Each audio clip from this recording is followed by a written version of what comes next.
Ok.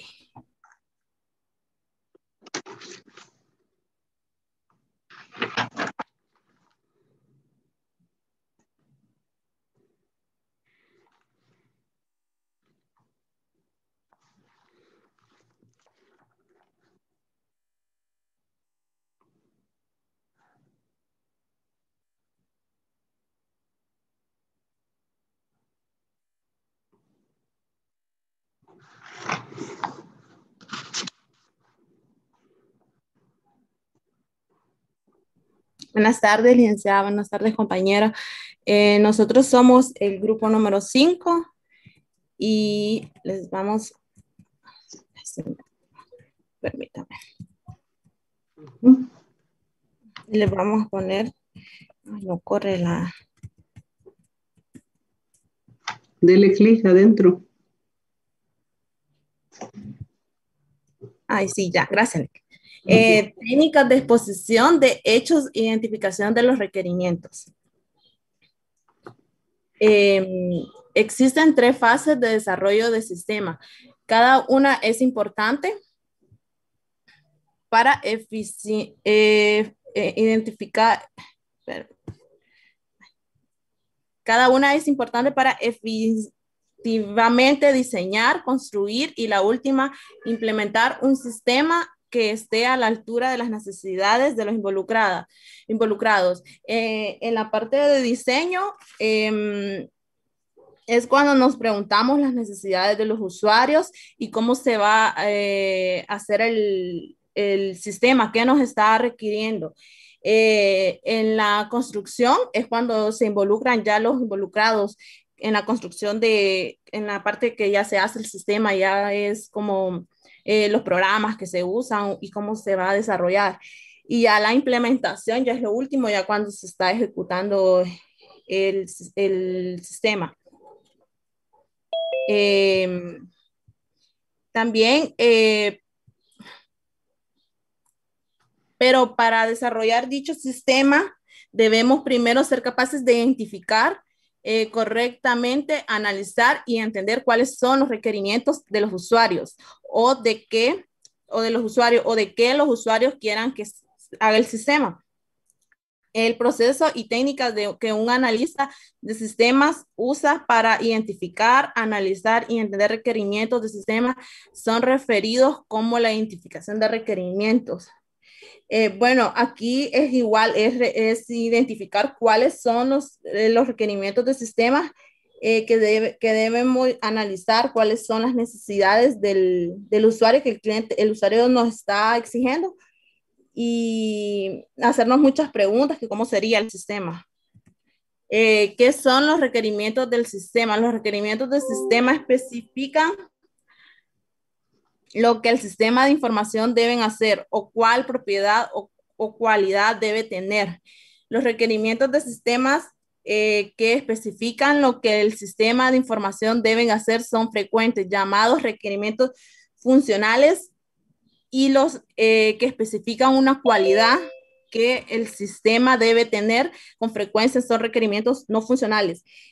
Bueno, aquí como ejemplo sería como un sistema bancario, la parte donde le pide a uno contraseña, usuario y contraseña sería un requerimiento no funcional porque es parte del control y seguridad y son como no funcionales.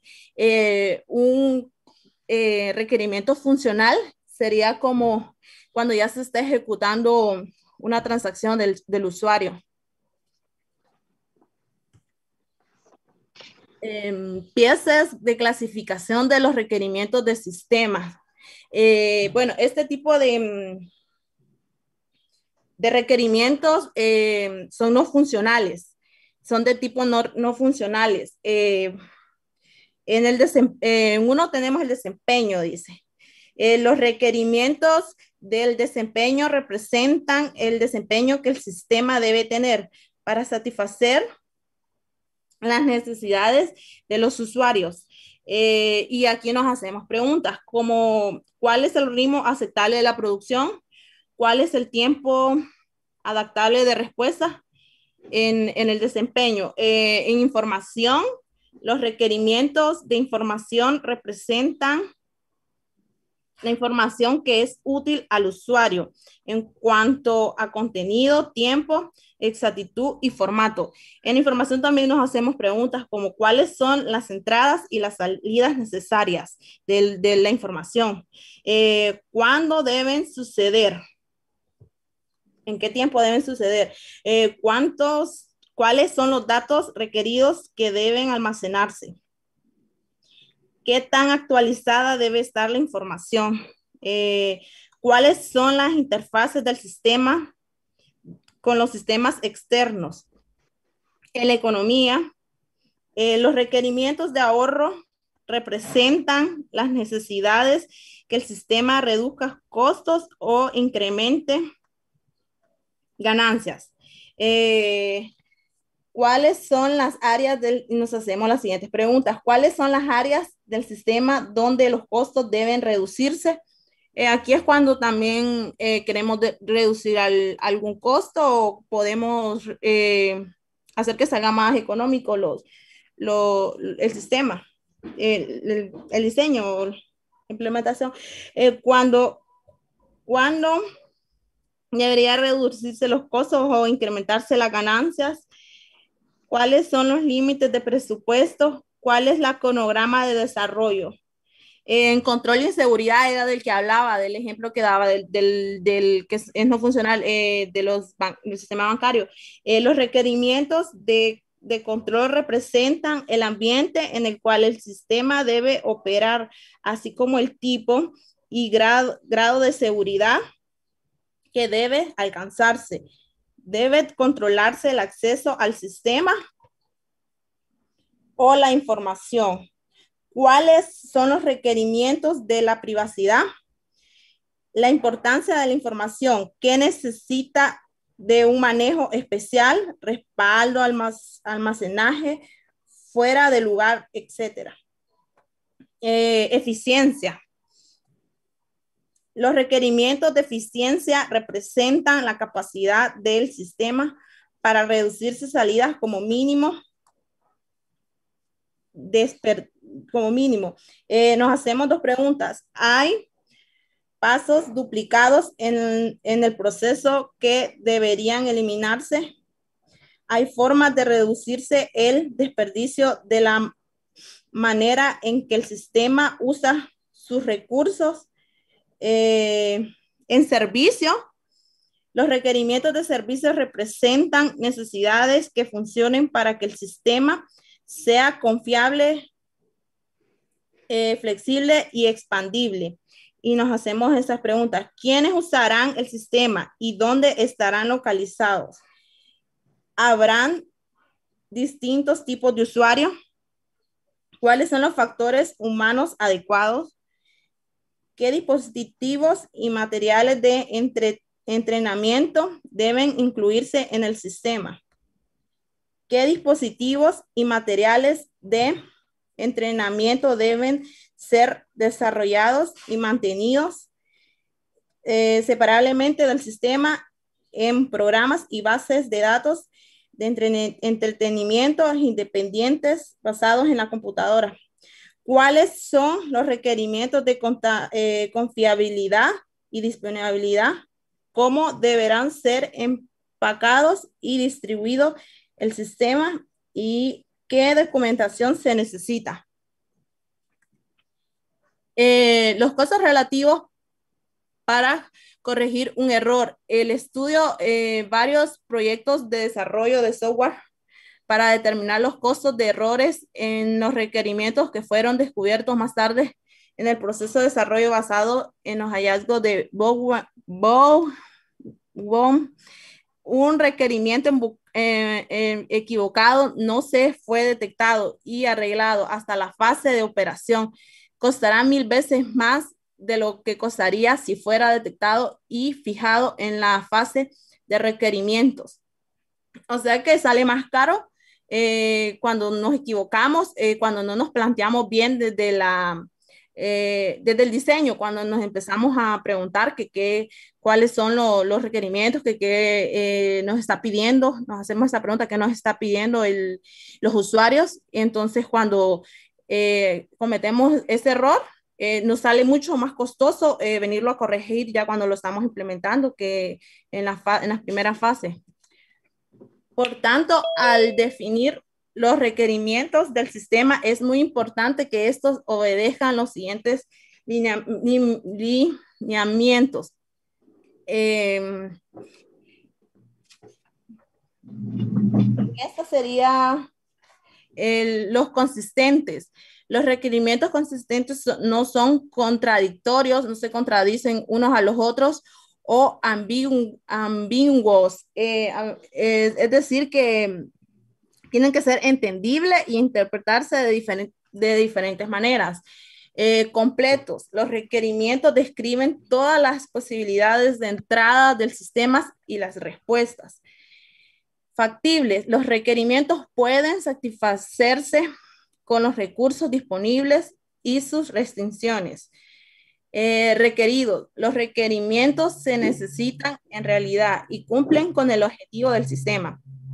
Deben de ser exactos. Los requerimientos son expresados de manera correcta. Rastreables. Los requerimientos apuntan directamente hacia las funciones y características del sistema. Verificable. Los requerimientos se deben de formar en que pueden ser comprobados durante la prueba.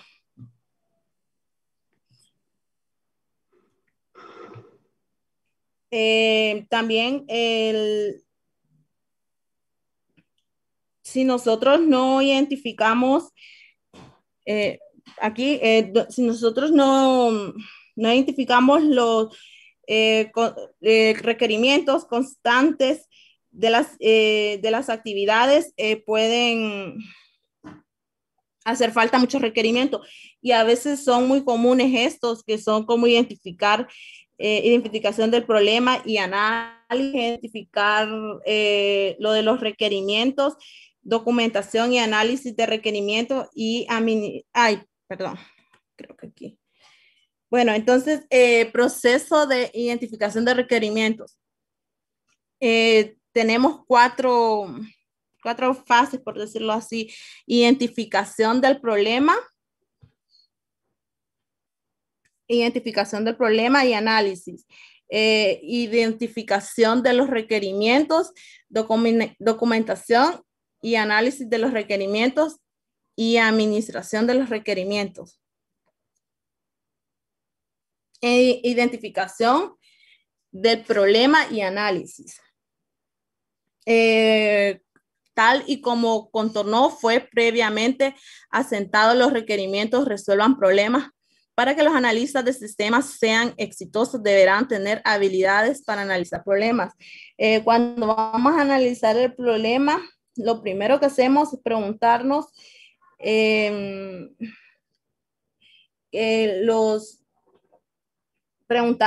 tenemos para qué problemas y obstáculos tenemos para llegar a nuestros objetivos y darles una solución inmediata para que no tener a futuro ese tipo de problemas. Identificación de los requerimientos. Dada una comprensión de los problemas, el analista de sistemas puede comenzar a definir los requerimientos para que los analistas de sistemas de la actualidad tengan éxito en definir los requerimientos de los sistemas. Deben tener habilidades en los métodos efectivos para recopilar información, la exploración. La exploración es una técnica que se usa a través del ciclo completo de desarrollo.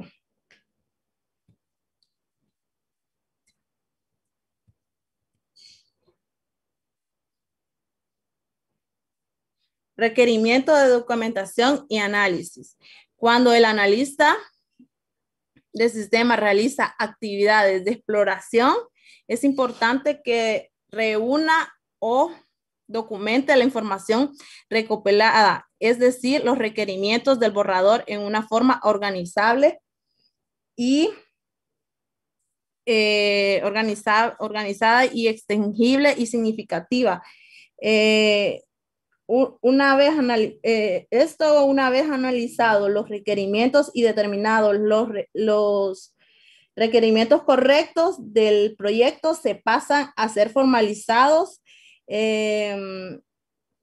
Los requerimientos pasan a ser formalizados para ser aprobados por los usuarios mientras están en un borrador. La documentación de los requerimientos del borrador. Los analistas del sistema usan diferentes herramientas para documentar sus identificaciones iniciales en forma de borrador. Ellos escriben los casos de uso para describir las funciones del sistema desde la perspectiva de los usuarios externos y de una manera y con una terminología en el usuario, que el usuario entienda. Análisis de los requerimientos. Muy frecuentemente las actividades de exploración producen requerimientos que entran en conflicto entre sí. Esto se puede deber a que los requerimientos son solicitados por muchas fuentes diferentes y cada persona tiene sus propias opciones y deseos acerca de la funcionalidad y características del nuevo sistema. Bueno, aquí los dejo con mi compañero que sigue con la siguiente parte de la información. Permítame decirlo. Comparta la pantalla.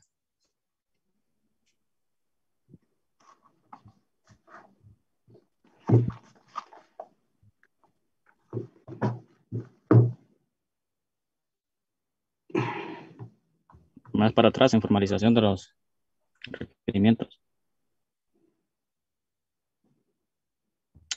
Buenas tardes.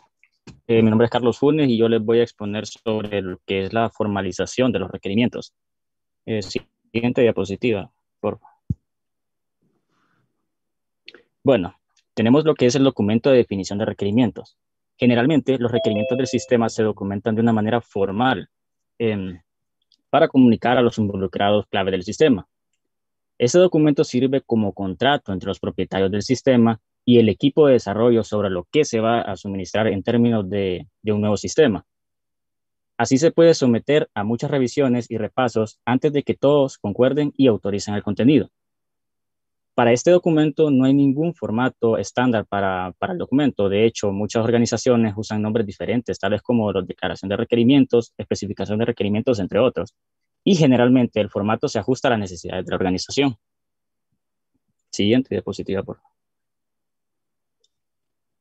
Aquí podemos ver lo que es un documento de definición de requerimiento, todo lo que debe contener. Bueno, un documento de definición de requerimiento deberá consistir en lo siguiente. Hay que plantearse la pregunta de quién va a leer este documento de definición. Probablemente este documento es el más leído y el más referenciado de toda la documentación del proyecto. ¿Por qué? Porque los propietarios, los usuarios del sistema, lo usan para especificar sus requerimientos y cambios que puedan surgir. También los gerentes lo usan para preparar los planes y las estimaciones del proyecto, y los desarrolladores también para entender lo que se requiere y se desarrollan pruebas para validar esto. El propósito de esta actividad es que el analista de sistema se asegure de que los requerimientos se escriban correctamente. Siguiente diapositiva. Tenemos algunos ejemplos de errores que el analista de sistema podría encontrar.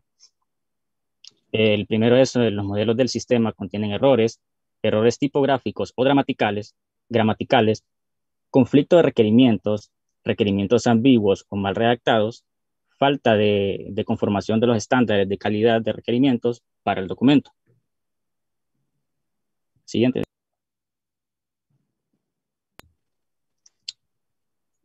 Tenemos ahora lo que es la administración de los requerimientos.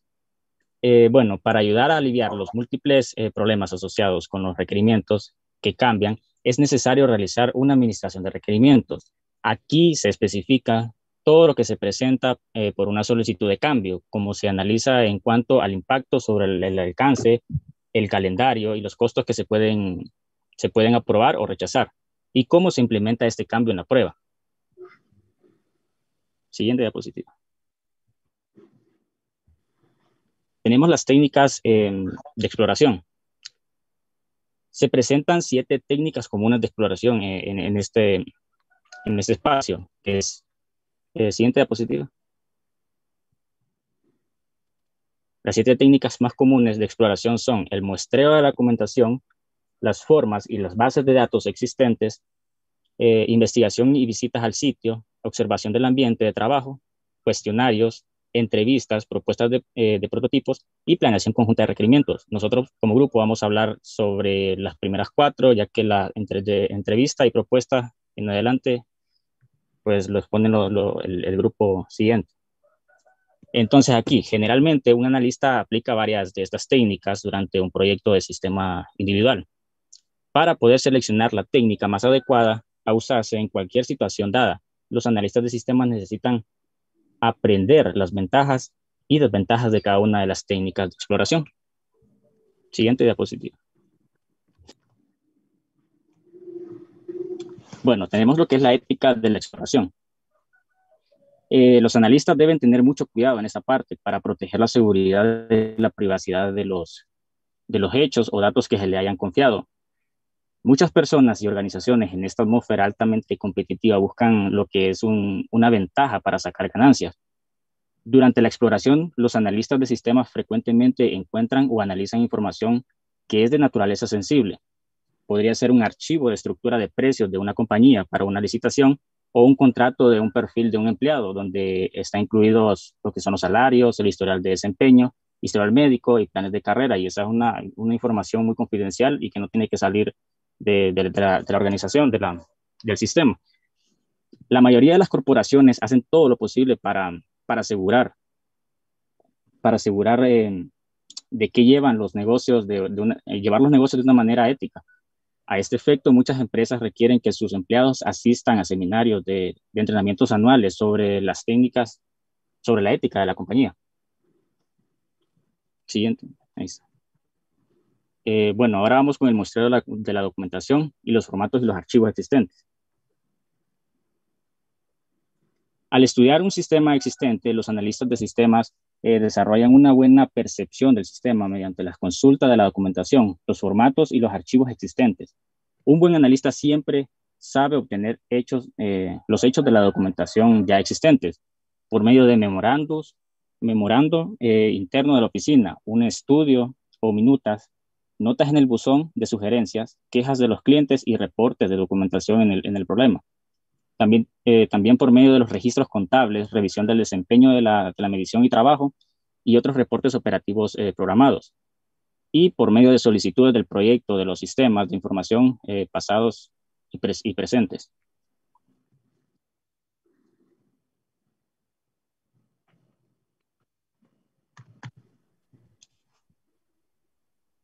Además de los documentos que describe el problema, generalmente hay documentos que describen la función del negocio que están siendo estudiados o diseñadas.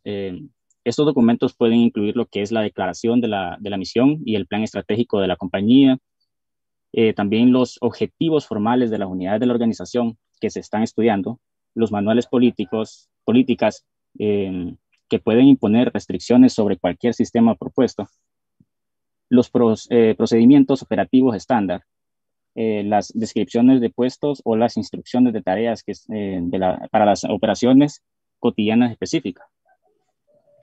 Formas llenadas que representan las transacciones reales en los diferentes puntos del ciclo del procesamiento, las muestras de las bases de datos manuales y computarizadas y las muestras de pantallas y reportes manuales y computarizadas.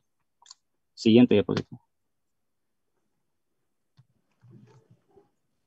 También los analistas frecuentemente revisan la documentación de estudios y diseños del sistema anterior realizados por los analistas y consultores anteriores.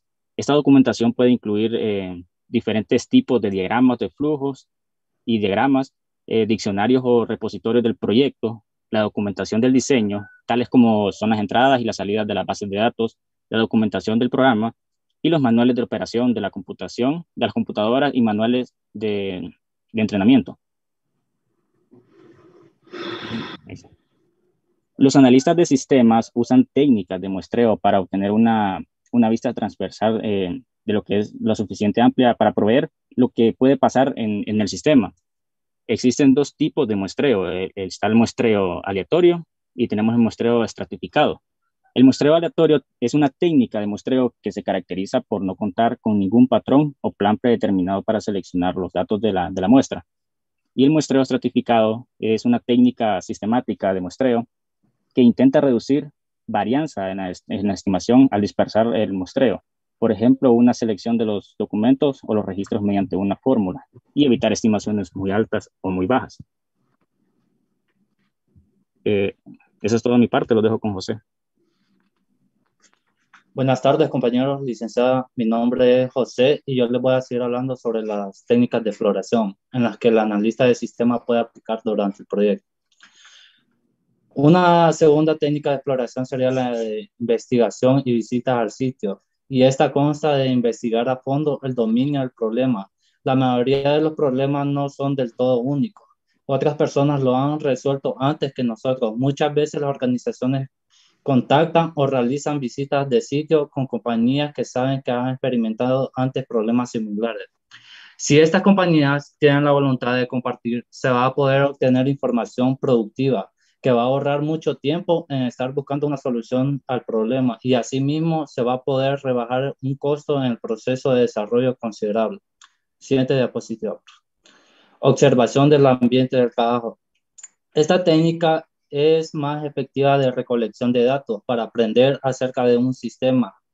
La observación consiste en que el analista de sistemas se convierte en un observador de la persona y de las actividades con objetos de aprender acerca del sistema.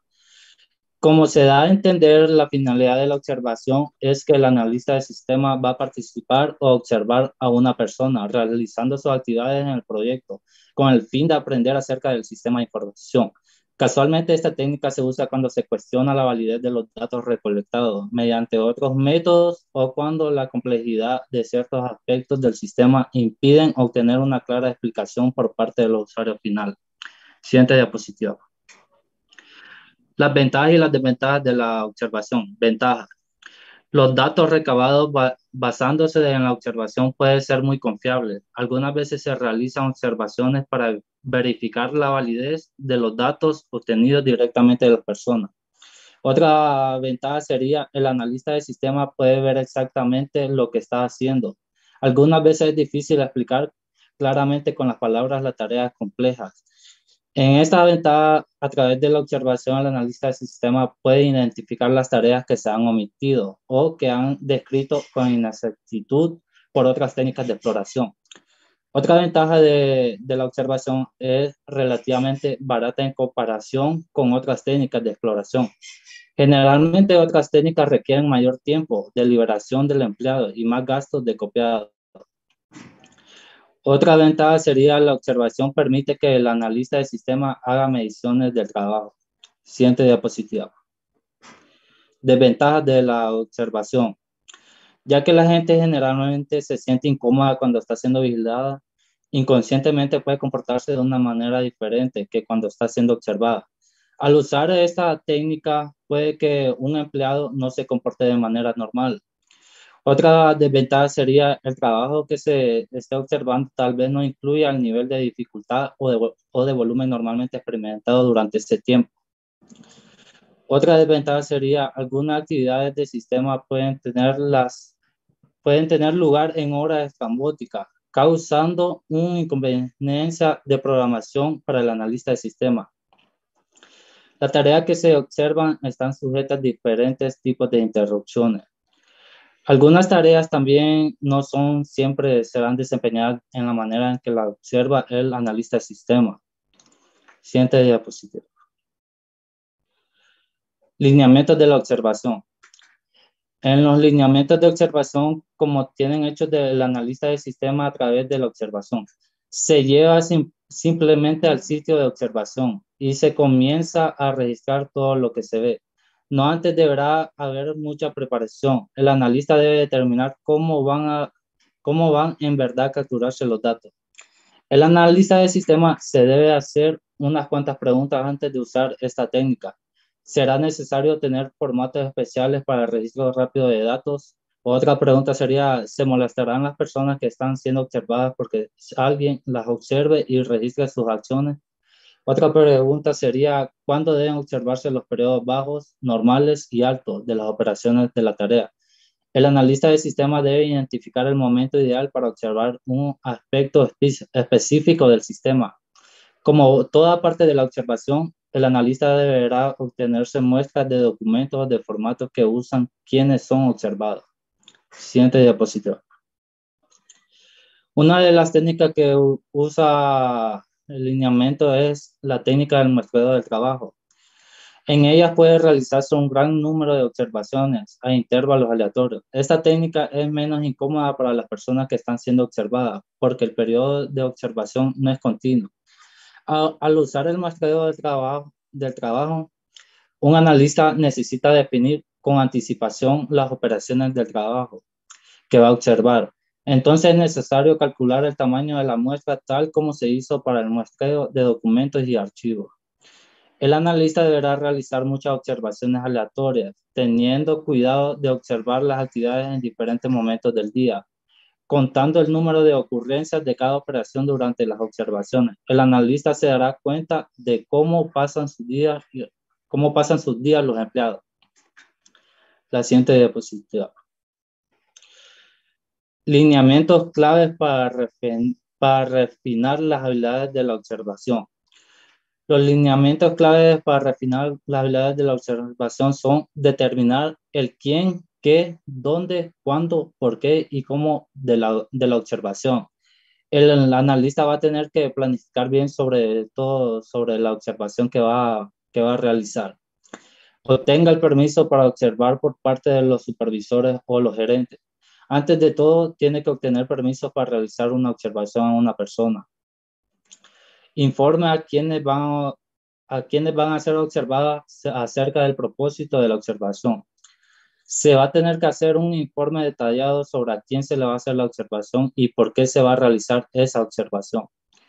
Mantener un bajo perfil. El analista del sistema va a tener que ser discreto al realizar estas observaciones. Tome nota durante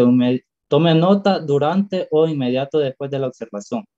El analista va a tener que tomar notas de una manera que pueda quedar todo registrado. Revise las notas de la observación con las personas apropiadas. No interrumpa a las personas que están trabajando. El analista del sistema tiene que hacer la observación de una forma que no interrumpa el desarrollo del trabajo de las personas. No se centre mucho en actividades triviales. No haga suposiciones. Sobre ninguna razón hacer suposiciones, si no estar bien claro de la observación, no hay que estar haciendo suposiciones. Siguiente diapositiva. Cuestionario. Esta es otra técnica de exploración. Esta consta de conducir encuestas mediante el cuestionario. El cuestionario puede producirse en gran cantidad y distribuirse en los encuestados, quienes estos pueden llenar el cuestionario cuando tengan tiempo.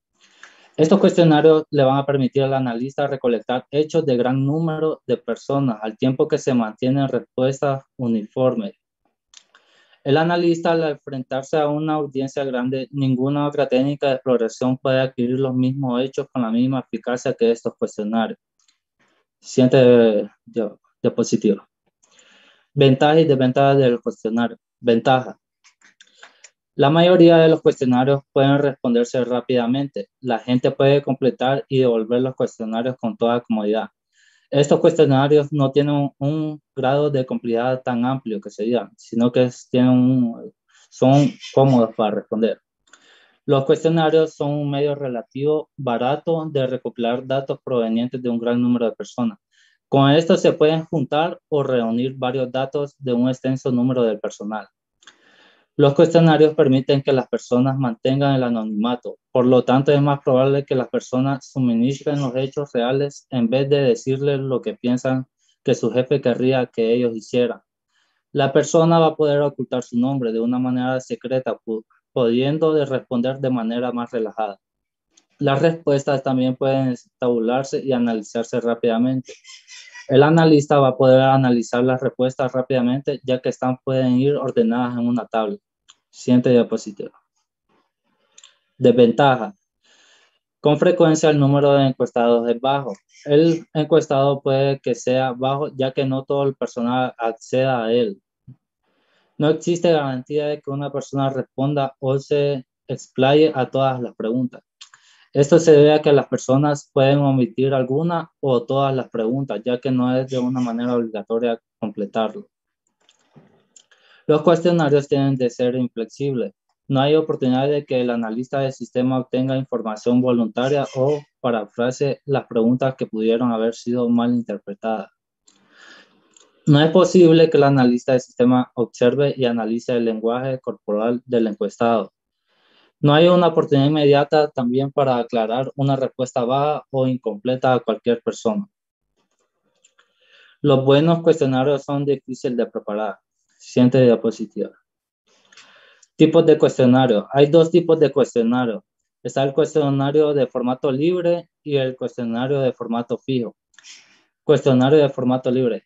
Cuestionario diseñado para ofrecer al encuestado más laxitud en la respuesta. Se formula una pregunta y el encuestado va a registrar la respuesta en el espacio indicado después de la pregunta. Como por ejemplo, si la pregunta fuera, ¿qué reportes recibe actualmente? La persona va a responder en el espacio indicado. O también si hay alguna pregunta como ¿hay algún problema con esos reportes? La persona va a poder explicar en el espacio indicado, por ejemplo, si son inexactos, la información es insuficiente o son difíciles de leer, o si no hay ningún problema con ellos. Cuestionarios de formato fijo. Estos cuestionarios que contienen preguntas que requieren la selección de una respuesta entre respuestas disponibles predefinidas. Estos cuestionarios son más rígidos, ya que requieren que el usuario seleccione una respuesta de un conjunto de respuestas posibles. El encuestado deberá escoger una de las respuestas disponibles. Esto hace que los resultados sean mucho más fáciles de tabular. La desventaja de este encuestado es que no va a poder suministrar información adicional que pueda resultar valiosa. Siguiente diapositiva. Hay tres tipos de preguntas de formato fijo. La primera es para las preguntas de opción múltiple. Se le dan al encuestado varias respuestas de las cuales escoger. Deberá decirse al encuestado si puede seleccionar más de una respuesta. Algunas preguntas de opción múltiple permiten respuestas muy breves de formato libre, cuando no son aplicables a ninguna de las respuestas estándar. Como por ejemplo esta pregunta. ¿Piensa usted que las órdenes atrasadas ocurren con demasiada frecuencia? Y en el espacio se pone si sí o no. La siguiente, ¿es útil que el reporte actual